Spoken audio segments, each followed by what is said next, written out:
The session that I'm going to run through today is a case study, and it's a case study that we had in Premiership Rugby with one of our players. And it sort of shows you, hopefully, a bit of an overview of the whole journey that athlete went on, from that initial injury all the way through. Now, I'm quite aware that there's a range of different backgrounds in the crowd, so hopefully everybody can take something from this. I've tried to do this as part of this Grow Physio platform, is almost try and tie everything together in the format of a case study where I could, to try and emphasize and sort of bring together the learning that way. The presentation is a recording. It does have me in the top right-hand corner talking like it would do with the format of a Zoom session anyway. So we'll tap off with our videos and sort of mute ourselves. And then you should have sort of full visibility of things anyway. My wife works as a sort of hand surgeon for kids, so she often ends up in theatre and things. So I didn't want it to end up being something that I had to tap out of. So hope you enjoy it, and I'll press play and get this rolling. Okay, hi everybody, and welcome back to Grow Physio. What we're going to run through today is the high ankle or the syndesmosis sprain that we see with a professional rugby player based at Newcastle Falcons. It'll hopefully give you a bit of a guide regarding to what happens behind the scenes within professional sport and how we may manage this athlete. Now, leading into this, hopefully what you've done is gone through each of the different stages of the process. So that will build your clinical reasoning up. So we'll look at the assessment side of things and the theory, how the treatment principles are applied, and then looking at the rehabilitation side. It's not essential, but it will give you a bit more background as to some of the principles within this case study where we try and draw all of that information together. So over the next hour, what are we going to look at? So we'll look at the acute or clinical presentation within the sort of medical department. We'll work on the planning and the timescales that are associated with a syndesmosis injury. We'll look through the interventions, both sort of treatments and sort of prophylactic things that we do in professional sport. And then obviously along the process, we will always look at objective markers to guide our progression or regression of athletes all the way through that journey, including the rehabilitation side of things. We have the luxury in some respects of being able to follow this athlete up at sort of 9 months, and then we'll look at the sort of learning and reflective points that I pulled out of this journey. So who was the athlete? So the athlete was a professional rugby player. He was 25 years old, weighing in at 117 kilograms. He was a university grad, so he played rugby right the way through that process. He was a bit of a late starter, but suddenly recognised talent, built his way through England counties and students.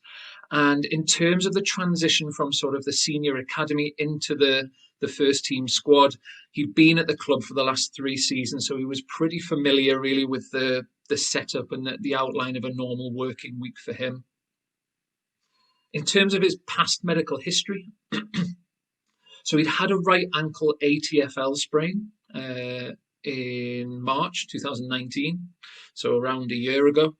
He'd had right tibial bruising February a year ago, right dead leg. Not sure what he'd had at university level, but again, he had some sort of glute tightness and an AC joint grade 1. So nothing really rip-roaringly different to anybody who has played rugby consistently over a few years, really. A few little bits in there that might have given us some clues potentially regarding different loading strategies, but hadn't had any real issues regarding them. They all seemed fairly standard, all returned within a normal timescale. So what happened with this athlete? So he actually stood on a teammate's ankle while he was warming up. So they were in small little grids. They were diagonally crossing each other. A ball was included, so they're receiving the ball and offloading it just to work on handling. And as the 2 players crossed, he stood on that ankle. He reported a twist of the foot, couldn't quite recall which way, but when we specified it, it seemed like it was more in a dorsiflex position. The athlete actually continued training and didn't think anything of it, thought it was fairly transient and it would just get better. It didn't all the way through that warm-up, and then he alerted the physios regarding an ankle injury and asked them to strap over the boot. Now, that is automatically for me a bit of an alarm really regarding if they want it strapped, there has to be some reason. So you cannot just strap something without assessing. So we brought that athlete to the side of the pitch, had a look further, and then found he was quite tender over that sort of high ankle region. So we took him inside. What did we find when we looked at him in the medical suite? So by the time he'd walked off the pitch and just put his trainers on and then come through to the suite, he already had some fullness over that anterior inferior tibiofibular ligament. So just to the inside of that lateral malleolus and slightly proximal. That picture that you can see on the right-hand side isn't representative of that ankle. There wasn't any bruising at all that had come through. It just looked slightly more full, if you like. A small pocket of edema had just started to accrue in that local region.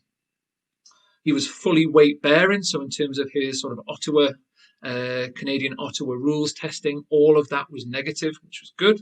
So we didn't need to organise any x-rays with suspected fractures. And as he walked in, no real sort of antalgic gait. Athlete at this stage adamant there wasn't much going on and it was a bit overkill that we were bringing him in. When we started looking at tiptoe walking, he was unable to hold that position above half height. So we didn't even get a chance to go into your sort of walking aid, skips and all that sort of stuff, really. His range of motion was significantly down. And this is probably the highlighted region that then started to, again, set little alarm bells off that there was maybe some disruption of that high ankle. His knee to wall range typically was around a 12 centimetre and it had dropped to about 8 centimetres, which then actually as time went on, actually reduced further after that. On a calf raise, double leg was full, no issues. Single leg, again, just couldn't achieve that top end height-wise. And when we asked the athlete to then hop, double leg had very minimal sort of awareness. When we asked to do single leg, where we focused all the attention on the injured limb, unable to do that at all, couldn't propel off and certainly couldn't land again. Special tests that we did relating to the syndesmosis, so the dial test was positive, the squeeze test was actually negative, although we find out there's some interosseous membrane involvement, and the press test is where I really like this, where we just put our thumb or finger directly over the area that's affected on the AITFL and very sore to the touch. There isn't much else around there that can give you that sort of real sharp sore sensation after that sort of traumatic injury. So when we go through the process of looking at the ankle, we want to go through it systematically. So this is just a summarization really regarding what we looked at and what we found. So in terms of the tibiofibular ligament palpation, the athlete was positive, so he was pretty unhappy when we were pushing on that AITFL. His range of motion, particularly that knee to wall, was down. And then his sort of special testing, again, they came back positive with the dial and press test. So the lateral ankle, so by that I'm referring to more your typical inversion region, so that sort of talofibular region, really looking at your ATFL, your CFL, and seeing what that was like. That was all fine, so nothing on sort of increased stress of that region, fine with your plantar flexion inversions that we commonly see with a more of a sort of inversion sprain injury, and absolutely no issues with any of the sort of instability tests that we did either, like your anterior draw, your talar tilt, and your posterior draw. On the medial aspect, again, absolutely no issues whatsoever. When we're thinking about more deltoid ligament, any other sort of neural involvement, any sort of bony edema, nothing at all jumping out there at all, or anything over that talar dome. His neurovascular status, absolutely fine on hard neuro testing. Pulse is all absolutely fine. So at this stage, clinically, what I was thinking was that there was potentially some sort of distal syndesmosis injury, that AITFL certainly involved. So what we did was obviously sort of err on the side of caution. We put him into an air cast boot. So that is just something that limits any movement within the foot itself, and you can pump up the interior. So it just applies almost a bracing process around the foot and ankle. If you don't have that, you will likely want to just offer some external support, and you may want to consider using sort of heel discs, or heel raises are quite useful as well, just to take them out of that dorsiflexed position. and just avoid any of that dorsiflexion as that talus potentially drives into the mortise and creates a splaying around that sort of distal tibiofibular region. The athlete was advised to maintain full non-weight bearing status, so we issued him with some crutches. And again, until we reassessed that the next day, that was how he was going to remain. We then needed to establish exactly what the physiological structures that were affected were. So we went down an MRI route. We weren't too concerned about anything bony involvement-wise. It seemed very localized soft tissue injury. So the gold standard really was to get the MRI. And this is what the MRI showed. So key points I've just pulled out here. So there was an ankle effusion. So there'd obviously been some disruption of something, but there was no widening of that anterior syndesmosis. In the opinion section, so there's undoubtedly been an interosseous sprain and soft tissue injury, which predominantly involved the distal third of the interosseous membrane with a further sprain of that AITFL, but without a full thickness syndesmosis disruption. Now, you're going to get different scan reports depending on the background of whoever is reporting it. So this here, it doesn't give you a grading system which you can easily assign a time scale to. We had to use our brains a little bit really and interpret that information to then give it a categorization regarding what was actually happening at the ankle. So we knew the AITFL was involved and the distal interosseous region was affected as well, that membrane. There doesn't seem to be any irritation really to that transverse ligament, which is that sort of the region at the back of that talus, which is providing almost like a sort of labral effect where it's deepening the cup of the ankle so that talus can just sit snugly in there. But again, this is what we sort of interpreted things as once we had a little look at the MRIs. So we put it down as a grade 2 AITFL with that interosseous membrane irritation as well. That just indicates the different gradings that you may find. So a normal, very little fluid, no disruption. Grade 2, clearly a bit more fluid and disruption evident. And then just increasingly so for a grade 3. And what do we mean by syndesmosis, really? So again, it's that joint that sits between that tibiofibular ligament. It prevents that splaying. So what can happen mechanism-wise is if you combine forced dorsiflexion with either external talar rotation or mimic that motion the other way with an external force. So you may have a static foot, as you can see in that picture there where the tackle comes in. And actually what you're doing is creating an overpressure where the talus drives into the lateral portion of that ankle joint, pushes the fibula and tibia apart, and then you get that splaying, and then you get disruption. So we were thinking grade 2, and what are the timescales associated with that? So we put in our heads an 8-week timescale on returning this athlete back into a professional sporting environment where they were available for selection. Now, always cover yourselves with this. So if you're thinking this will take 8 weeks, always communicate that with the athlete and the coaches and the managers as 8 to 10 weeks, say. It covers your back because you're thinking you'll get it back in 8. If you get them back in 8, you look like a great physiotherapist because you've returned them on time at the shortest possible timescale. If it lingers over, there's maybe a couple of little complications that are going on. Again, it sort of gives you a little bit of leeway and it stops the athlete panicking and all those sort of psychosocial factors that can kick in on the back of that, and you won't get a headache from the coaches. So you can see from there, so the athlete in this scenario got injured on the 2nd of January and actually returned for playing in competitive match situation on the 28th of February. So actually we were pretty much bang on time-wise with this. And what does that process look like? So the initial injury took place. We acutely managed that and put it in a non-weight-bearing position in an air cast boot. As we entered sort of week 2, we went through a partial weight bearing into full weight bearing situation. Again, monitoring all the signs and objective markers to make sure that there was no reaction to the tissue. Weeks 3 to 4 into 5, we built up the strength and the control around that region before introducing impact gradually and incrementally to the athlete. That was vital before we did any running, so we were very confident that once we got them full weight bearing running, that ankle joint and that syndesmosis would tolerate that stress.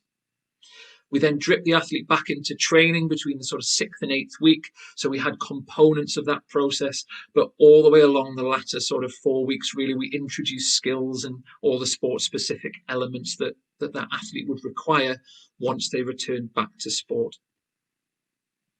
So we got the MRI actually on the same day, which is one of the real luxuries of working in sport. So we contacted the athlete at home and just said, maintain that non-weight bearing status, apply your police and harm principles. So your protection, your optimal loading, your icing, your compression, and your elevation side of things. And testament to the athlete here, he was phenomenal at following that process. On there, you can see there's a physio lab. That is a similar cryotherapy option to sort of a game ready that we preferred at the club. And it just applies a controlled cold level with compression. And it's obviously quite versatile for the athlete. Not everybody has this, and it is quite expensive as a tool. If you don't have that, obviously you can just apply a compressive strapping or a tubey grip and then a bag of frozen peas and cling film that on, really. The educational side of this was key for this athlete as well. So again, making sure that he was aware that actually if he did load through that joint, it would create a disruption, even if it wasn't particularly sore. And that would put the athlete back and potentially lead to re-injury. So education was really important in the early stages. At this stage, we formulated a schedule and a time off period for the athlete. So this was an 8-week process, and there are certain times and periods within that rehab and return journey that there's more demand and there's times when there's less demand. And in the acute phases with this, really, we're fairly limited regarding what we can actually do with the athlete. So that was when we sort of front loaded a little bit of time off for the athlete, but while he does some active recovery at home. In terms of the sort of home environment, we needed to explore that just to make sure that he had all the basic bits and pieces, like he was always going to have sort of food that he could get delivered from Deliveroos or wherever it may be, or actually get some shopping in, and just the practicalities of getting to and from training. So planning phase. So this was the key bit. So this is where you go away and put the whole process together, really. So time scale wise, we know we put an 8-week time on it. We know that the healing time is vastly longer than that, and that will continue way beyond that sort of 3-month mark with these injuries. So we need to respect that injury. When you are working out what the sort of planning phases of each bit are, it's often quite useful to work backwards. So if you've got 8 weeks, what does that athlete need as a fundamental before we reintroduce them back into selection for games again? So with us, we work on sort of a 1-week minimum in terms of sessions that they'd be back involved in. We often said that if there was an 8-week injury, they'd need to have 8 days of sort of training with the team again. So it was almost comparative to however many weeks they were out. So the longer they were out, the more days of sessions within training they required. So similarly, if it was sort of a 5-week injury, they'd have to do a minimum of 5 days of training with the team to reintegrate them and get them used to that load again. We'll always look at this from a global approach. Now, this was quite a unique situation where someone stood on a foot, it pushed them and opened up that mortise, caused that syndesmosis irritation. So actually, there wasn't a great deal biomechanically that was wrong with this athlete. They had a good injury history, and actually were, when we looked at all of those factors in further assessment, there wasn't much that jumped out.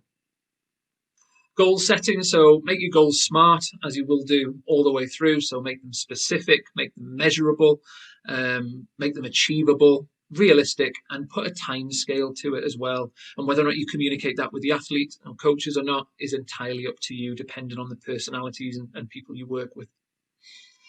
That will give you the advantage, though, that you can reflect on that process and see how you're doing in terms of your plan. And then obviously if you have injuries or situations like this again in the future, you can apply those principles again. The build-up needs to be incremental. Again, respect the tissue tolerance and reaction, and always try and have a progression and a regression regarding a form of rehabilitation exercise. So if they are able to do something really easily, you can kick them on. If actually they get a little bit sore or they're not able to do it, you've always got a backup option or two that they can drop back to.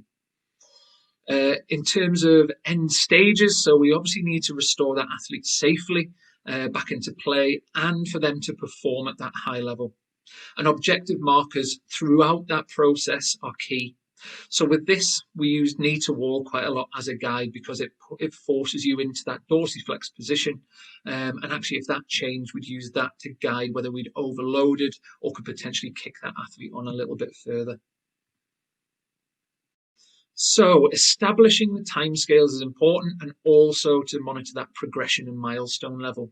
So on the left there, you can see that's the week number and then what we did at each phase. So week 1, non-weight bearing, acute management really only, focus on open chain exercises. And we used a Compex just to make sure that we didn't reduce the amount of muscle contraction and reduce sort of atrophy, and maintain a conditioning level that actually we weren't dropping off a cliff with. Partial weight bearing in week 2, so that was very much local activation, adapted loading. We used a decline board a lot during the early stages to minimize any sort of dorsiflexion at the ankle. Week 3, we then transitioned into full weight bearing, and again, we sort of adapted the amount of loading accordingly. Week 4, again, it was a progressive loading process. We introduced double leg impact. So we did a lot of sort of wall squats and things to really start that absorption stream, and then sort of reduced running percentage at that stage. Week 5, that was when we looked at sort of more global strength markers. So we built up the bodyweight linear running, again, going from sort of 70% to 100%, using something called an Alter-G machine was really useful because you could monitor exactly what was happening after the event or during. Week 6, we introduced more variables. So once they could run in a linear fashion, things like the change of direction and transitioning gradually across to the strength and conditioning team. Week 7, we increased the amount of variables, the intensity, the performance-related running that was demanded for that level of sport, and integrated them back into elements of training. Week 8, we got them back into full training, although we put a capped meterage and some limits on plyometrics and things on there as well. And then start of week 9, really, full training, match availability, and available for selection. So if we just go through this sort of week by week, really. So week 1, early rehabilitation. So we kept everything to an active dorsiflexion. So we avoided any passive mobility, any passive movements, any overpressure. And that was to be very player-led in terms of what their tolerance levels were and make sure we didn't increase the amount of dorsiflexion beyond the capacity of that syndesmosis. Cryotherapy was key, and again, the sort of regimens that we went through was almost 20 minutes every hour for the first sort of 4 to 5 days, and then gradually weaned that off. He remained non-weight bearing in that aircast boot, and we started to build up some local isometrics using some TheraBands and things just in an plantigrade position. And then on here, just showing you some of the sort of intrinsic loading that we do. So again, he's trying to just activate and fire up some of the local tissues to make sure they don't fall asleep. I often use this little pad with the players. It's just sort of almost a wet footprint sort of position. It gives them a little bit of a verbal cue regarding trying to lift that medial arch. So they're drawing that big toe back towards their heel and then doing some scrunching with or without the sort of toes. Ideally, that sort of medial longitudinal arch firing up to make sure that we don't get any drop or that tib post doesn't sort of fail on us.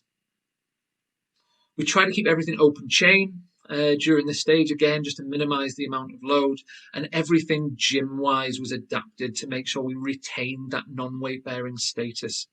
So there was so many things that you can do within the gym, but actually we just adapted it from a stance position into a sitting or a lying position, just to make sure we could keep a really good level of sort of global activation and upper body strength, and plenty of work on areas higher up the chain. So this just gives you an indicator. That is the athlete there, just going through his knee to wall. So we would just check that each day. And that will be the only time that he would go into any sort of form of dorsiflexion at all. Again, looking here, this is the incline board that you can see, or the decline board. So we're minimizing any form of dorsiflexion at the ankle. This is blood flow occlusion training. So we're loading the athlete again with a very controlled fashion. And again, sort of things like hip thrusts, but maintaining an on-toe position just reduced any dorsiflexion that was there. We built up his proprioceptive control, and during all of this, making sure that we maintain a good foot posture. And this is some of your triple extension work that we will talk about a bit later on. So this is just an example of the actual program that the athlete did. I'm not going to go through it all, but it does just highlight, again, we try to keep everything flat foot, or ideally on an incline board. I've just highlighted the bridging stuff there. So if they are able to do things on the ground, they're obviously in a significantly reduced weight bearing position as they do that. If they still can't do that, they can lie on their back with their feet up against a wall and just compress into either the wall itself or something like a Swiss ball, just to try and get, again, some stimulation around there in a reduced loaded position. So on to week 2, really. So we controlled the dorsiflexion range in this period. So any sort of loading was all double leg. So we prevented any excess stress, and he would have a couple of safety nets in place. So we had his opposite side to make sure that he could take as much weight through that side as he required. So it might have been a 70 to 30% split. And then he's starting to just drop down into that dorsiflex position. A couple of caveats that we put on there was we put something underneath his heel. So with this, you can see the weight shifts. And then as the athlete then goes down into dropping, you can change the height of that disc or whatever's underneath them to prevent a certain range of dorsiflexion at that ankle. The other way you can do it is potentially put them between some tricep dip bars. And then what you can use that for is, again, to use their upper body just to deload the athlete. And something that we used with this athlete during the process was a Compex, just for a bit of muscle stimulation and activation during that, as well as acting as a bit of a cue for contraction. So week 3 was then trying to build muscle stiffness. So stiffness of the muscle is very different, clearly, to stiffness of the ankle. The ankle was stiffening up quite nicely. Everything was knitting together, but we wanted to create an isometric stiffness through that sort of calf Achilles complex, really. That's really important in terms of the ground contact time and that ability to, as the athlete lands, retain a good solid position at that rear foot. So we built that dynamic stiffness gradually, and we did that progressively using something called 3-point extension. So someone called Franz Bosch, some really interesting reading. He sort of led and pioneered this 3-point extension work that we did, and you'll see some of the examples of this later on. We needed to look again at reintroducing and building up the absorption stream. So as well as the output in terms of the propulsion or generation of the ankle, we also needed to look and make sure that the athlete could absorb forces as well. So this was very tentative initially. So we made sure that everything was double leg, and we avoided any forms of impact or landing at all at this stage. And this is what I mean by the triple extension work. So you can see here the athlete is positioning his foot and going up into hip extension, knee extension, and ankle extension. You can progress that on into a step-up position and also do a rotational component as well. So he's stepping up, we're encouraging even more extension with that lift overhead and just challenging his base of support and trying to make it a bit more sport specific to what he's going to do. Clearly rugby, a lot of rotational elements when you're passing, and also it tests the athlete with multiplane movements. We then progressed that on. So we looked at sled walk. So again, we're really focused on that triple extension position, but then looking not just at the vertical force, but also that forward momentum as well. And these are just a few examples, again, of things that we dropped into that rehab process at that week 3 stage. So controlling foot position, and then building the athlete up again, reducing the amount of dorsiflexion, but we can start to load that athlete quite nicely in a very safe way. That's the triple extension that you can see repeated. So we're going into dorsiflexion, but with very little load because of the control of the wall and that weight distribution. We actually got him doing quite a few things more dynamic at this stage, and actually managed to do some multiplanar lateral movements as well. But again, we minimized any dorsiflexion at that ankle. And this stairs are a great way to build the stiffness within that ankle. So you're trying to make sure that when the athlete lands, there isn't any give in that calf Achilles region. And again, that forward propulsion element is key, because if you neglect the forward propulsion and only work on the up and down vertical motion, again, you're probably going to get into issues later on when you introduce any sort of elements of speed.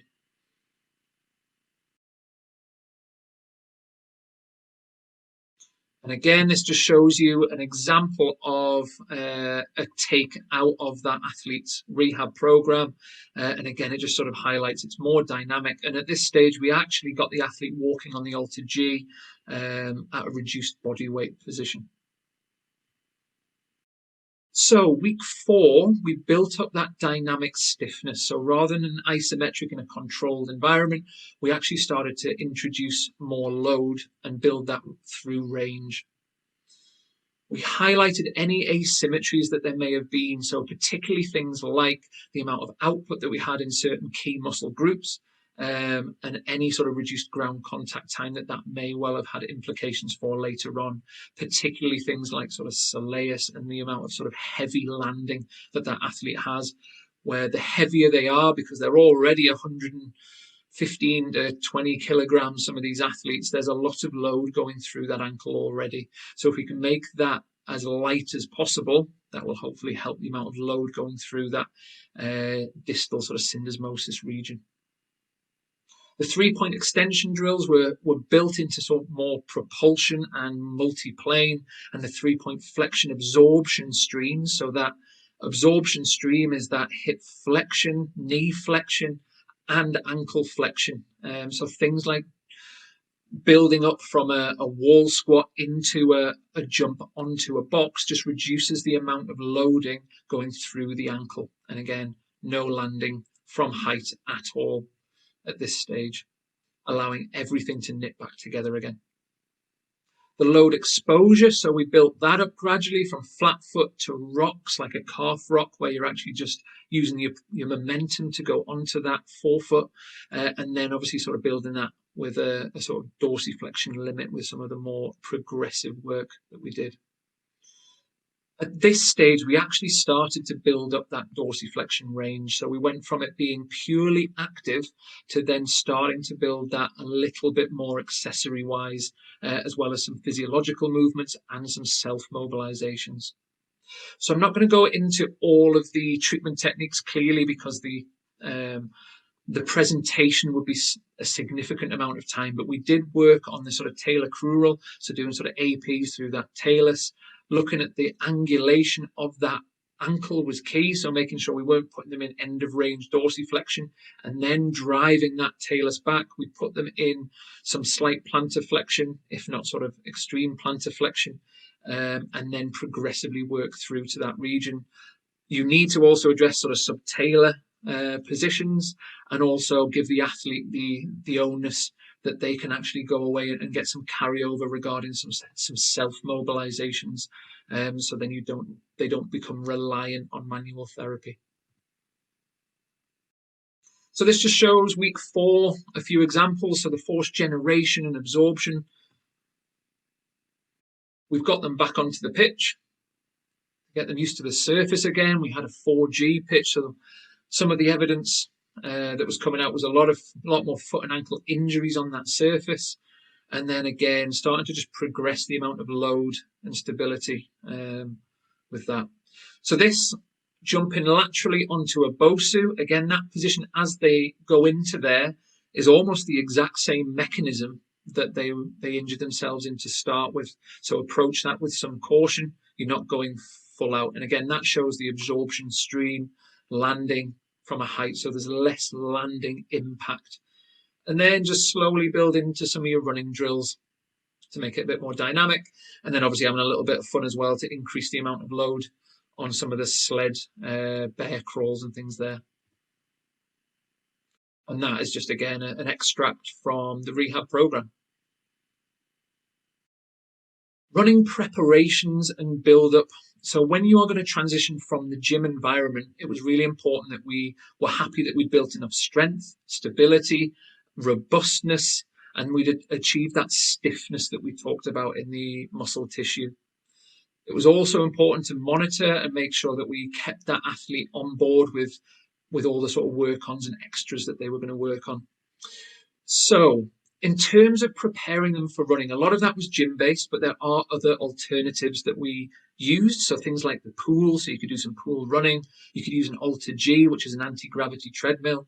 We used the Trampette, you could see. And there's also the stairs, which are a really nice isometric builder for the athlete. You can also get them into a gym environment and get them on a cross trainer or a stepper, again, to build that sort of cardiovascular fitness, as well as that incremental loading process. Running drills. So again, you can break down each individual component of running. So there's loads of sort of YouTube clips and things, and you'll see some of these examples later on. Typically form part of a warm-up, but if you are confident with each separate stage, again, you're going to be more confident letting that athlete loose with running. The other factor is making sure that the athlete, are they ready to run? So ask them, psychologically, are they confident with running? And normally if you've gone through the whole process and ticked off all these areas, they're pretty much itching to get back to running anyway, and they feel like they're being held back. If they are apprehensive, delve into that a little bit further. But that should be a therapist and player collaborative decision.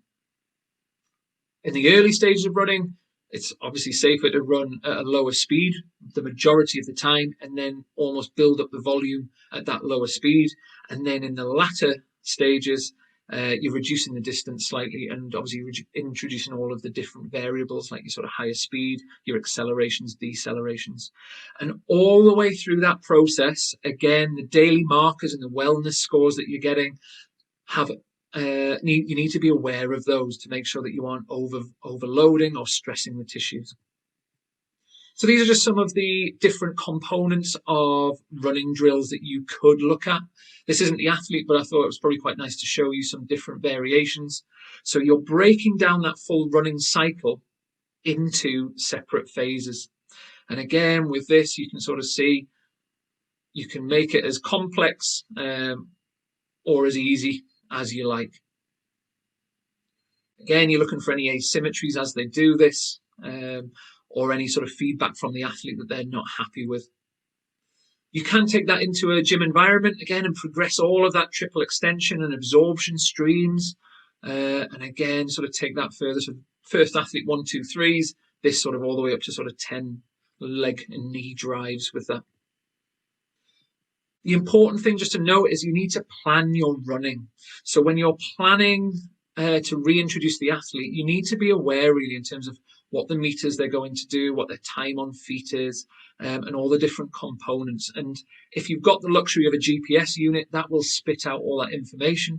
If you don't, just go simple mode with it. So almost pick your distance that you're going to get the athlete to travel over, and then what time you want them to complete that running in. So if it's in 100 meters and you want to complete that in sort of 20 seconds. That's going to be on average sort of 5 meters a second, for example. We'd normally have 2 days of running on feet, a day off feet, and then we'd have another 2 days on, and then potentially 2 days off, depending on how much load they'd put through there.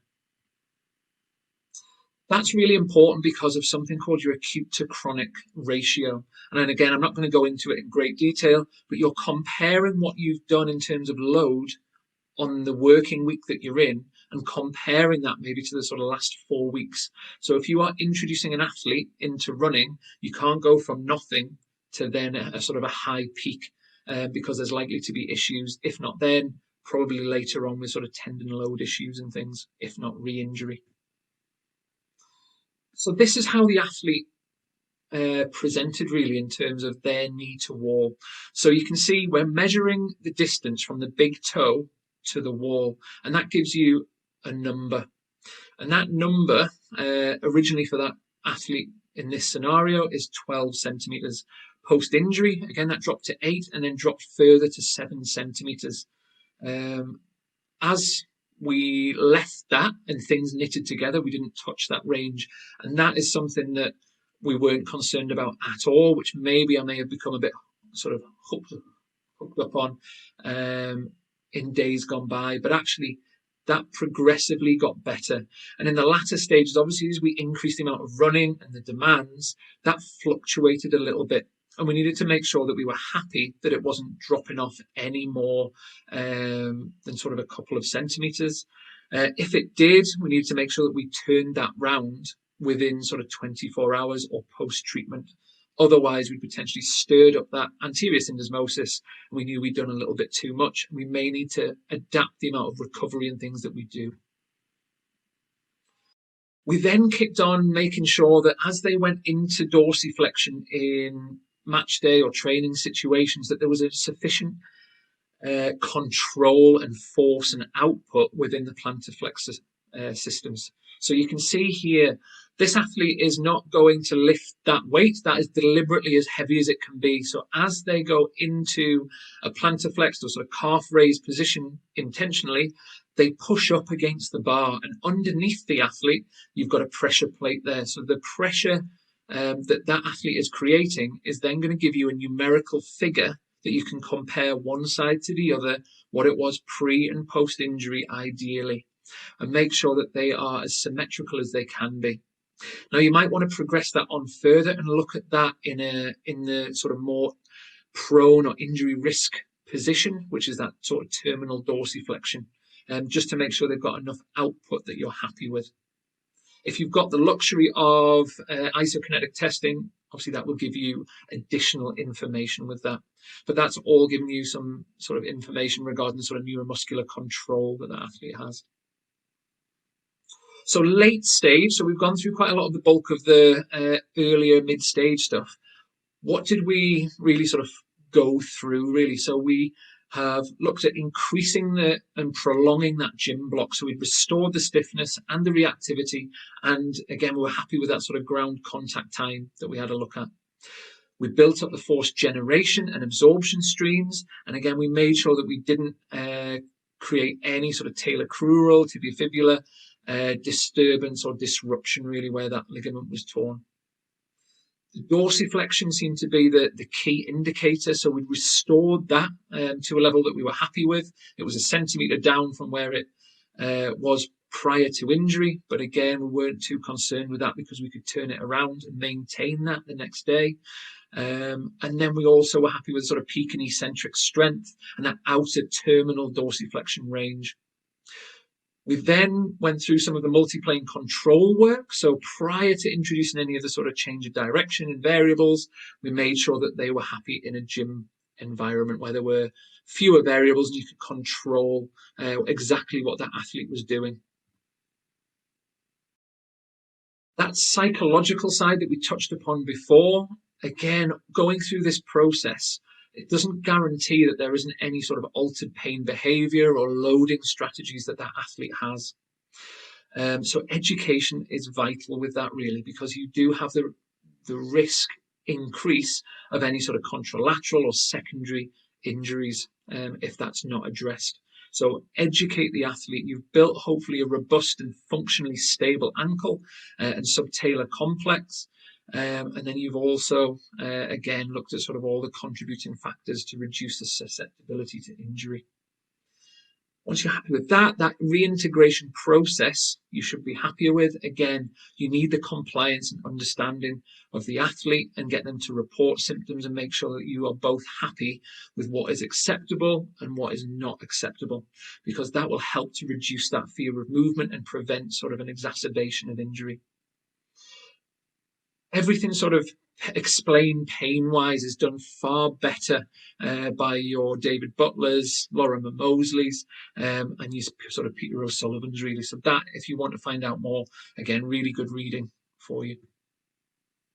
So making it as sport-specific as you can, you need to really make sure that you have exposed the athlete to the sufficient amount of load for that correct amount of time and the amount of speed that you've exposed them to.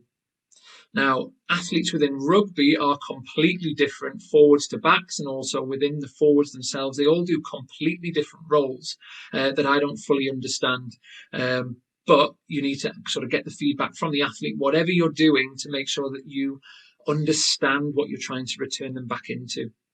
The science behind a scrum or a maul is way over my head, so I had to fish into that with the athlete a little bit. We did some objective markers functionally. So we looked at single leg hops. So we made sure that not only was that done in a sort of uniplane, it was also done in multiple planes, plus or minus rotation. And then we did triple hops. I left these as late as I possibly could because from experience, the more testing you do early on, the more likely you are to disrupt that syndesmosis.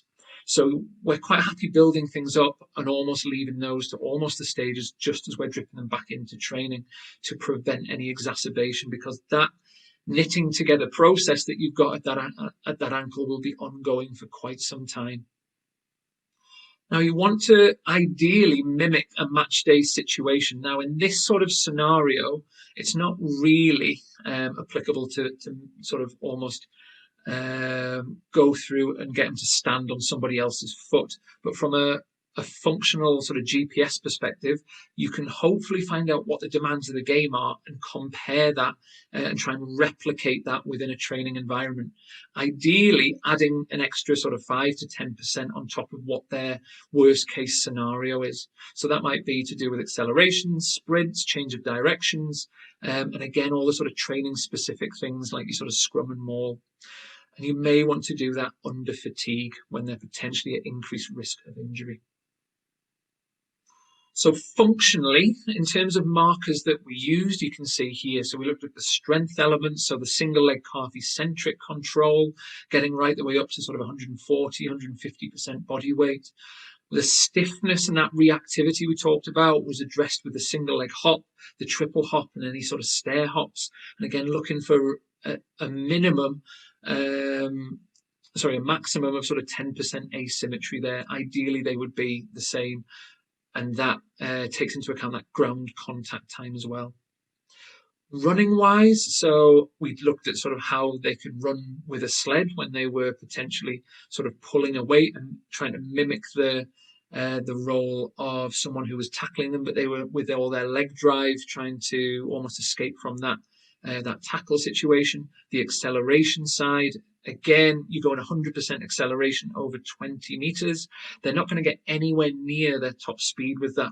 And that is an important consideration regarding how far you let them run. Someone who can run 100 meters is probably going to pick up their top speed around that sort of 70, 80 meter mark, potentially. So if you minimize the distance, again, you're probably going to limit the percentage of that speed element, so you can control it that way. In terms of training, so because this was a guy who was going to go back to scrums, we brought in the prowler.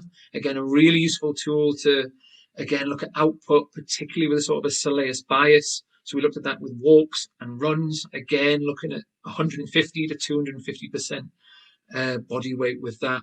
And then also making sure that they had been involved in 75 to 100% of the training components. And this is just what I touched on before. So a lot of people say you should mimic the mechanism of injury. Now, I think there's a massive risk versus reward thing with this, because you've taken the athlete so far in this sort of situation to force that foot into that terminal dorsiflexion eversion, external talar rotation position. For me, doesn't make sense, because we can minimize that amount of movement using external things like strapping. But obviously within an internal support system, we should be happy really that they have enough sort of foot and rear foot control and proprioception to protect themselves. But we've got the sort of strapping element as an extra line of support. And we did that more functionally via a sort of a tackling drill, where we had a more sensible, shall we say, athlete working with this injured athlete and working on sort of tackling from the front, from the side. And again, it just sort of mimicked that sort of anterolateral force going through that syndesmosis. And again, got through that absolutely fine. The things that are way out of my speciality, and where your coaches come in and are a fantastic resource to draw upon and build your relationship with, is if you show an interest in what they are doing in terms of the science behind what they're teaching and what the demands are on that ankle within a sport-specific environment, it's a real positive, because you can almost then understand what position anatomically that ankle's going into and what you may need to build on in rehab. So it comes to sort of the time when you're then returning that athlete back into a competitive match day situation. So ideally what you do is drip that athlete back in. So if they can start on the bench, that's ideal, because you're going to minimize the amount of minutes. The athlete is going to have their individual preparations that they want to work on themselves to help sort of prepare the ankle itself. There's so much energy and emotion and hype regarding game day that actually, hopefully, if you've gone through the process, the athlete can concentrate totally on that, rather than worrying about the injury that they have. Obviously, the athlete and the therapist will have mixed emotions regarding what it's like to return them back into sport. As a physio, you're on the side just praying that there's no unforeseen, really unlucky situation that goes on. And if they get through that, obviously the sort of relief sort of feel, and you celebrating afterwards that you've got through, come in your own head with your medical team, is hopefully outweighing all of that sort of despair of any sort of re-flares or re-irritations, really. But if you've gone through the process, the vast majority of the time, that should be a positive experience. Now, this just shows the athlete sort of back in a playing situation, really. So I'll let you watch this. Keen to get in on the action. Oh, he's tried something a little too clever there, and it's been stolen. And away goes Brocklebank. Adam Brocklebank. Speed, it's so quick, so intense, and it's constant. You don't get a break anywhere. It's just hit after hit after hit. But then on the flip side, that's the enjoyable part of it. The attack, although the defence is intense and quick, you then get to attack like that, and that's also enjoyable, especially the style of rugby that we play and we aim to get. Like, our shape just allows us to play enjoyable rugby, quick, intense, direct, and it's fun. Okay, so you've returned the athlete. They've got through their first game. That isn't the end of the story. You cannot leave the athlete there and trust that they're going to maintain those benefits all the way through the rest of that season and career. So beyond injury, you still need to monitor that athlete. So avoid complacency. All the sort of pre-training preparations and the recovery, that should continue for at least a few weeks, if not throughout that whole entire season. Respecting the injury and that tissue remodeling process is key, because you might have got the athlete back to a point where they can function, and with some external sort of strapping potentially, they're fine. That process will continue on for months after, and it's worth informing the athlete of that as well. In terms of self-monitoring, the athletes need to keep an eye on what's happening locally in regard to the sort of the homeostasis, if you like, around that affected joint and muscle tissue. So with this athlete, as we sort of discussed, the knee to wall, that dorsiflexion range was the key indicator for us. It doesn't always apply like that. And again, something that we got the athlete to do very easily was almost push directly on the area. So if there was any local inflammatory reaction or anything wasn't happy, again, it's quite a sensitive test that they can do themselves, and it gives you an option to then alert the medical team that there may be something going on. Strapping is an option, so there are a lot of different variations. Again, some of these are covered within different modules, really. The syndesmosis you can actually nicely draw together by applying sort of almost like a circumferential strapping around there and almost applying almost like a fastener around it, or you could potentially lock in that whole sort of rear foot and prevent sort of that excessive dorsiflexion range as well.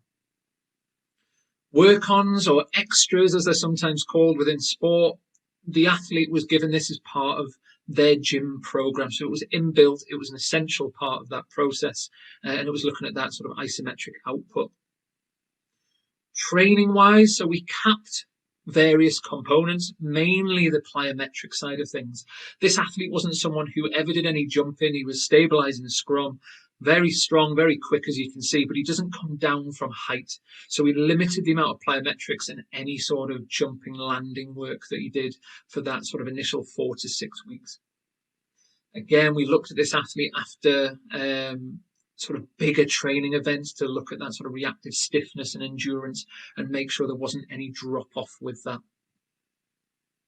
So that's sort of the process, really. So unlike some of the other case studies that we discussed, this was actually a really successful process. And I think you've got to ask your question, why did that happen? And I think there was probably some benefits of the athlete. He didn't have a great sort of worrying past medical history or injury history, really. He was sort of mid-20s, again, sort of height of career. Acute management wise, I think was key. So that compliance that the athlete had with that cryotherapy regime, I think set him up really nicely in the early stages to make sure that he didn't have any sort of excessive reaction. We got on top of things really well, put him in a boot and reduced his weight bearing status. And I think that acute management was key because we didn't actually create any sort of movement into an active dorsiflex position really until that sort of 3-week mark. And there was certainly no mobilizations. There was maybe some gentle flushes around the region just to try and move some fluid, but nothing that was going to disrupt that area. The aims of rehab are obviously to return the athlete within the timescales, and we did that. Daily monitoring, I think, was key with that process to avoid reoccurrence or any secondary injury. And we remained really focused, and we're trying to make the whole process bespoke to that player. So we thought about what he was going to do as an end result. As I said, we worked backwards from there and then pieced together all the timescales and then filled in all of the journey accordingly. I think communication, again, probably in times gone by, giving a real clear and concise recommendation to coaches, strength and conditioning staff, and the player regarding what you allow them to do and not allow them to do is pretty key, because then you don't get any unforeseens and you've got full ownership really over that, and then you're happier to drip that across into sort of strength and conditioning worlds and coaching and training match environments accordingly. And again, at follow-up, you don't want any re-injuries. At 9 months, this player was still asymptomatic. He'd had no exacerbations, no secondary injuries. And actually, from the 3-month mark, he didn't require any strapping at all. So that's it, really. A massive thank you to the athlete themselves, who's shown there. Again, take-home messages. The early management with these is key.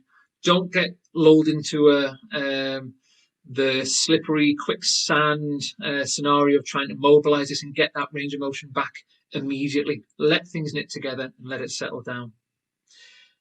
Make your training adaptations and use your objective markers to guide yourself through that process.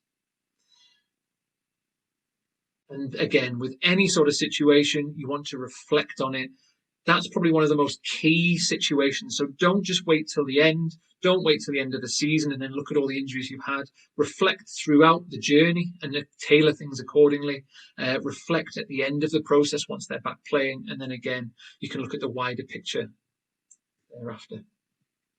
So congratulations, that is the syndesmosis case study. So hopefully that wraps together a lot of the learning that you've made throughout the other modules and then puts it into a practical situation. If you haven't done that, again, I'd go back and have a look at those elements.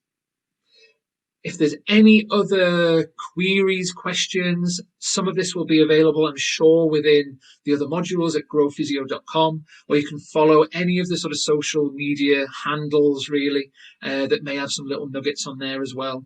I hope you've enjoyed the talk. Really delighted to bring this to you. And again, a massive thank you to the player and the staff for all of their support during that journey. Take care of yourselves and keep growing. Nice, that was a good one, Steve. It's always nice to see a prop run 30 meters as well, which is always good.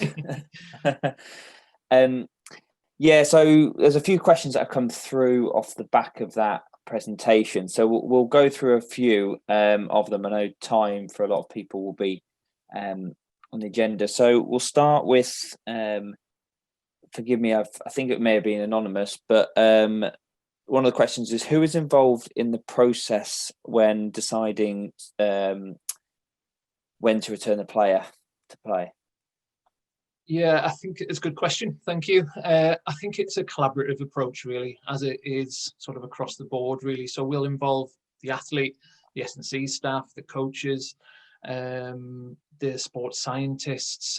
We'll always have a collaborative decision regarding the timescales that we are agreeing upon, and that will be communicated accordingly. There's certain things that the physio team or the medical team will want to just highlight in particular, that maybe there's little markers that we need to use to guide how that progress of that athlete is going. And then also thinking about sort of, if we overload the athlete, how do those markers change? And then almost obviously the S&C team will have a lot of their performance side of things that they really need to tick off.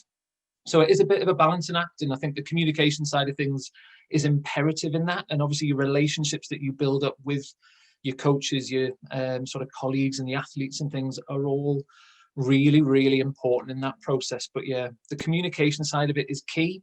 And I think being honest and open enough really to make sure that everybody is sort of communicating findings. They're not sort of covering anything up. If athletes are under-reporting, or maybe S&C staff are not wanting to sort of expose pain or secondary injuries or anything that maybe they've got. And similarly, we need to just keep that collaborative approach going right the way through that process. And then, as I mentioned, making sure we keep on top of that in the time after that athlete has returned into their sport, because it's very easy when new injuries come in to forget that we do need to keep an eye on these athletes and encourage them to get all their work on sorted. Yeah, definitely. And there's a question that's links to that quite nicely, and it's how have you progressed over your career to deal with the pressures within the multidisciplinary team to get the player back into the game, to trust your processes and confidence with your knowledge and plans, and get the player back into playing?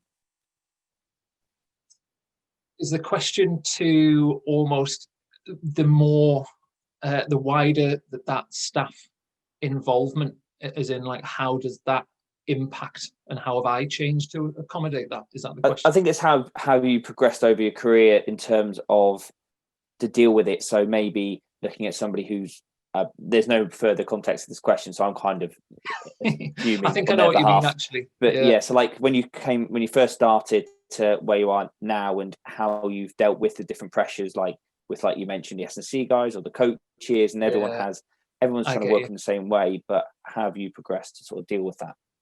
Yeah, I think it's a bit of a journey. So I think if you're fairly green and you're fairly fresh into the professional sports environment, there's a lot of different bodies that need to know about the process. And I think making sure that you communicate that effectively is probably something that has been imperative, and almost some of that comes with time. So as your confidence and your exposure to different injuries and different athletes and how they respond in different ways, you'll build up a little archive of that sort of athlete mileage, if you like, and you'll find out things that work really well, things that you need to be a little bit harder on making sure that if whatever it is objective marker wise does drop off, actually that we need to draw that athlete back a little bit and change the load management process.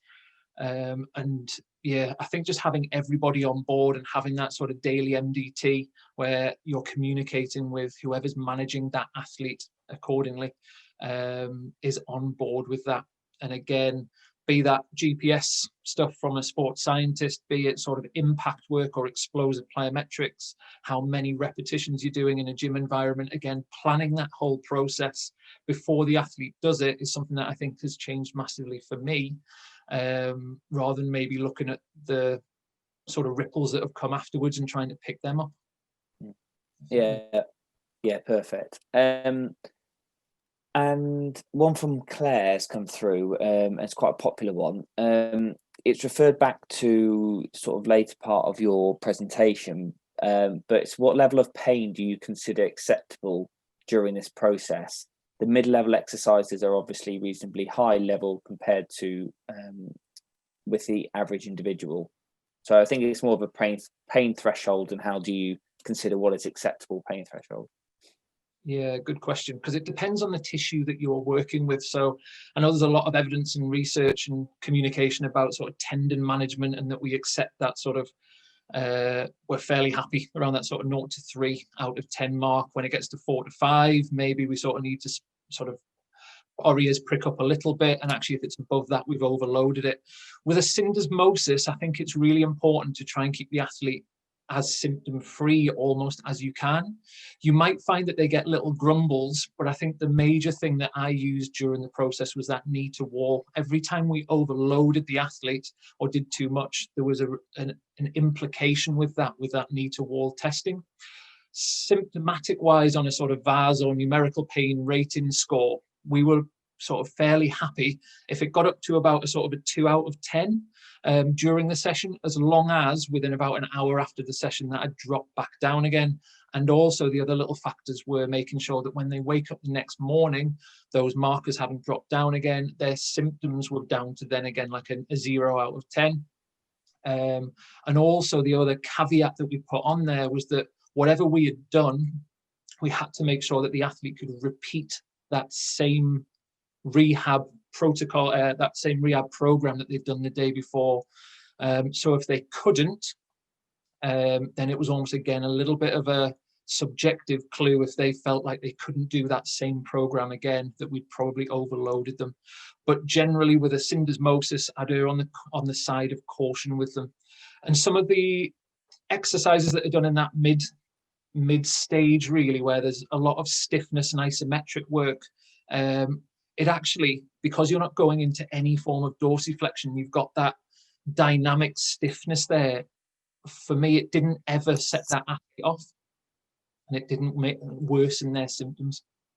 So it was a fairly safe way to build them up. And that's something that I've started to use a lot more in rehab, really, is the dynamic isometric work. Perfect.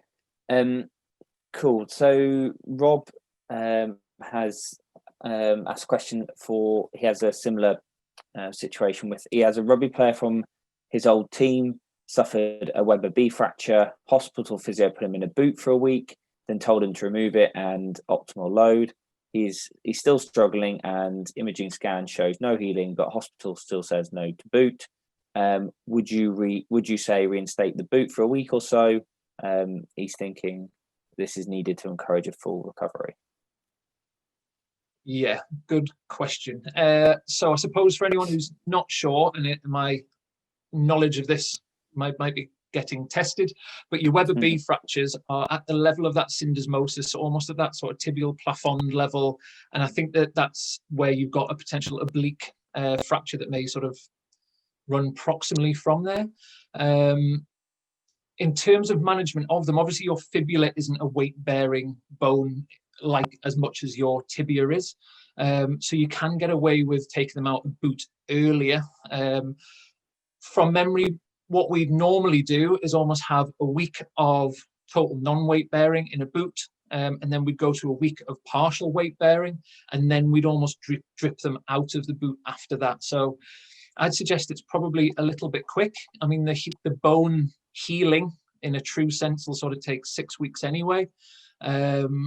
So normally what we'd run off is a bit of a process of however many weeks they were maybe in a boot, we'd have to have that same amount of time afterwards at least to get them back again. So if you've got a fairly slow 3-week process where you're doing a week of non-weight bearing, a week of partial weight bearing, slowly introducing them back into sort of full weight bearing the week after, and then starting to really load them, then again, it gives you 3 weeks on the other end of that to get them ready for running or sort of impact stuff. So you'd go through your normal dynamic isometric work, your introduction to impact stuff, monitor the symptoms, and take them from there, really.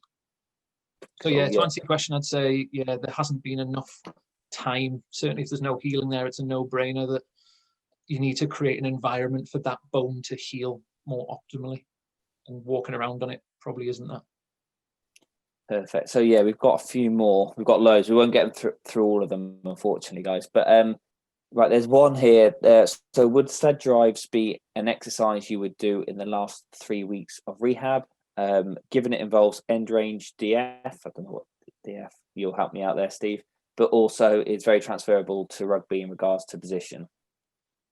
Yeah, absolutely. And I think I touched upon this a little bit. So it's a bit of a risk reward thing for me. So people want to tick off everything before that athlete goes back in again, and almost you can make it linear, or actually you can have a fairly slow build up and then almost ramp things up once you've got enough of that knitting together and healing process that's taken place. So it's a good question. Yeah, we did quite a lot of walking sled work and weighted sled work that way. Quite a bit to do with sort of bear crawls and all that sort of stuff with the sled, which was a great option, very sort of rugby specific, very good for any sort of soleus rehab stuff and things as well. In terms of, the sort of sprints and that end range dorsiflexion position with load and speed, it's going to increase the risk for that athlete. And again, it's a bit of a risk reward thing. So with a syndesmosis, not with every injury, would leave that later on in that process, really almost to the sort of real latter stages before I did that. Cool. So for athletes who rely on their size for their position, so props in rugby, when would you allow them to start adding weight to their training to prevent muscle hypertrophy? Good question. So if we relate it specifically to a syndesmosis injury, I think the key really is just to make sure you're not going into those sort of terminal dorsiflex positions or adding any sort of rotational components, which is that mechanism which for this athlete stirred his syndesmosis up and caused that tear there. I think you can probably be quite clever with what you're doing. So we used that decline board and loaded the athlete up much earlier than I probably would have done in days gone by, but because they're in that sort of outer range, you're not jamming into that mortise really, you're probably not going to get as much disruption or stress through the syndesmosis. And it's that anatomical structure that whatever you are rehabbing, you want to try and protect that but work around it. So there was other things that we used, like your sort of blood flow restriction or sort of occlusion training, which when the athlete is struggling to load, you can introduce that. But I think, again, with things like the plate or doing your drop-offs from a step into that sort of end of range dorsiflexion position, you could put something there, like a sort of weight plate, something like that, just to try and minimize those sort of high-risk positions that athlete may well stir, that anatomical structure that you're trying to protect, really. So yeah, as long as you take all that into consideration, you can probably load and just keep using your markers, subjective, objective markers, just to kind of make sure that you're not disrupting that healing process. And that should be a fairly safe thing for you to do. Perfect. So we'll do two more. So Clive Peters, he's asked, he only gets a limited time with injured players and looks to establish range of motion as soon as possible. Is it better to create the stabilizing through stiffness of muscle as a protection against movement to encourage healing? Yeah, good question. Again, I think a professional sports full-time environment is a bit of a luxury because you can do something and then immediately see what you've done, and you can monitor that in the afternoon. If you train them in the morning, you can see them first thing in the morning as well. So I think try and empower your caseload, whatever they may be. That's the world that I'm sort of working in now, really, in sort of private practice, seeing all sorts of different athletes in various different levels. So what I'm trying to do is give them the tools so they can self-monitor what they're doing. If you are issuing a sort of program to somebody, again, I would always try and have a progression, or maybe a few progressions if you're not seeing them for a sort of a week or two, so they can progress through that and give them advice on how to progress, whether it's weight or repetitions or control or range, or the speed at which they're doing it. And then also have some regressions, because if they do stir things up, so they check their knee to wall, for example, in this sort of scenario, and they're down, it might be that actually you need to allow that to settle. And I'd probably just communicate that really well with the athlete or the patient that you're working with, really, to help guide that. And in terms of that sort of dynamic stiffness or dynamic stability that you've got from the muscle system, obviously that is going to help the athlete more longer term than if they're reliant on mobilizations or you passively putting things into them. So certainly get yourself, try and build an athlete that is strong enough with good proprioceptive feedback, all the control elements that you need, relevant to whatever sport that they're going to go back into, really. Perfect. And the final question, which we ask most people that we have on, is what advice would you give to anybody who is looking to either work in professional sport or is working in professional sport as the biggest thing that can help drive and further their career? Yeah, sure. So this is actually the same question pretty much in the presentation that I did to Liverpool University's Physio Society last night, actually. So yeah, if anyone does want any teaching, I suppose, on that, by all means get in touch with me. I think my advice to them was always just to try and get as much experience as you possibly can. Also think about sort of the environment that you're going to go into. So if you have a special interest in a certain area, what I would do is almost, if it's upper limb, you're probably not going to see any upper limb really in a football setting. So pick an appropriate sort of sport that is going to give you the area of injuries that you're going to get.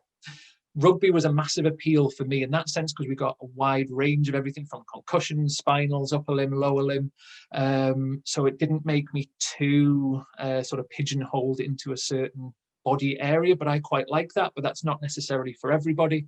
But yeah, almost see if you can get some experience in an area where there's someone who's going to support you. It might be that you have to sort of sit there and do some manual therapy alongside a physio who wants to do sort of a mentorship role.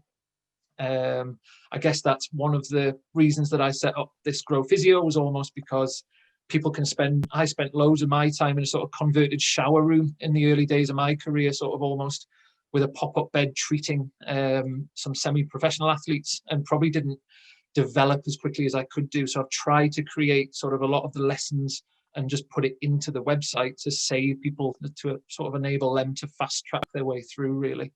But that would be my advice. Get as much experience as you possibly can. Think about the area of the body and any particular sport and interests that you have. And yeah, just try and get somebody who is going to support you and sort of just create a learning environment, really, that nourishes you, really, and helps you grow. Yeah, that's a nice point to kind of wrap it all up, I think. There's a lot of questions obviously have come through which we haven't had time to get to, but you can see Steve's contact information there, so I'm sure I'd be happy if you ping him anything on any of the socials or email him or whatever. I'm sure he can kind of go through any of the questions that you guys have. And again, we'll send out all the information when we send out the recording of this. But I just want to say a huge thank you again to Steve, and thank you to everybody that's been involved this evening. I had a great response for this. So hopefully you guys learned a few bits. So yeah, thanks again, Steve. Is there anything else that you want to say before we end it now? No, just echo that, really. Again, a big thank you for everyone who came, and a big thank you to Physique for continuing to put on brilliant CPD options. And as Charlie said, anyone who wants to get in touch or sort of follow me on any sort of social media things, there's quite a bit of educational stuff on there. But by all means, again, if you want any teaching, get in touch. There's plenty of sort of material on there that hopefully is of some good use. And stay healthy during lockdown and beyond. And hopefully when all the gyms reopen on Tuesday, Wednesday, we can get back to doing some rehab and doing what we love. Yeah, brilliant. Cool. All right. Thanks, everybody. See you soon.